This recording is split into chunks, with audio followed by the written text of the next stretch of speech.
తాకట్లో ఉన్న మీ బంగారాన్ని విడిపించి ఆ రోజు ఆన్లైన్ రేటుకి కొంటాం. Sharma gold company.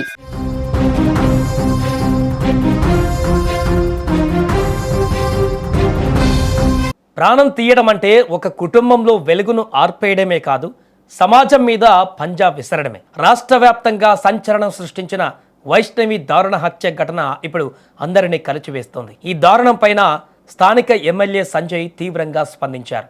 కూతురిని కోల్పోయి కన్నీరు మున్నీరుగా విలపిస్తున్న వైష్ణవి కుటుంబాన్ని ఎమ్మెల్యే సంజయ్ స్వయంగా వెళ్లి పరామర్శించారు. వారి ఆవేదన చూసి చెలించిపోయారు. తల్లిదండ్రులకు ధైర్యం చెబుతూ, నేనున్నాను, మీ పాపకు ఖచ్చితంగా న్యాయం జరిగేలా చూస్తానని భరోసా ఇచ్చారు.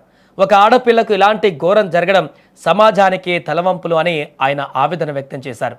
వైష్ణవి కుటుంబాన్ని పరామర్శించిన అనంతరం మీడియాతో మాట్లాడుతూ ఫైర్ అయ్యారు ఎమ్మెల్యే. నిందితులపైన నిప్పులు చెరిగారు. ఈ ఘటనపైన ఆయన తీవ్ర ఆగ్రహం వ్యక్తం చేశారు. తోటి మనిషి ప్రాణాలు తీసే ఇలాంటి మూర్ఖులు సమాజానికి పట్టిన చీడ పురుగులు అంటూ తీవ్ర స్థాయిలో ధ్వజమెత్తారు. ఆ కిరాతకులను ఏమాత్రం ఉపేక్షించకూడదని, వాళ్లను మనుషులు అనడం కంటే రాక్షసులు అనడం కరెక్ట్ అంటూ ఫైర్ అయ్యారు. ఇలా అన్ని వర్గాల నుంచి తీవ్రమైనటువంటి వ్యతిరేకత వ్యక్తమవుతున్నటువంటి ఈ సందర్భంలో నిందితులు చేసినటువంటి ఘాతుకానికి సంబంధించి ఎమ్మెల్యే సంజయ్ కూడా అక్కడికి వెళ్ళి ఆ కుటుంబ సభ్యులను పరామర్శించేటువంటి ప్రయత్నం చేశారు. కానీ వైష్ణవి వెళ్ళిపోయి ఇప్పటికీ రోజులు గడుస్తున్నా ఆ కుటుంబంలో మాత్రం తీరని శోకం అయితే ఇంకా కొనసాగుతుంది. ఆ తల్లిదండ్రులు, అదేవిధంగా అన్నలు, ఆ కుటుంబంలో ఉన్నటువంటి ప్రతి ఒక్కరు కూడా ఇంకా కన్నీళ్ల పర్వాన్ని కొనసాగిస్తున్నారు. వైష్ణవి మాతో లేదు అనేటువంటి ఆ చేదు నిజాన్ని ఇంకా జీర్ణించుకోలేకపోతున్నటువంటి పరిస్థితి ఏర్పడింది.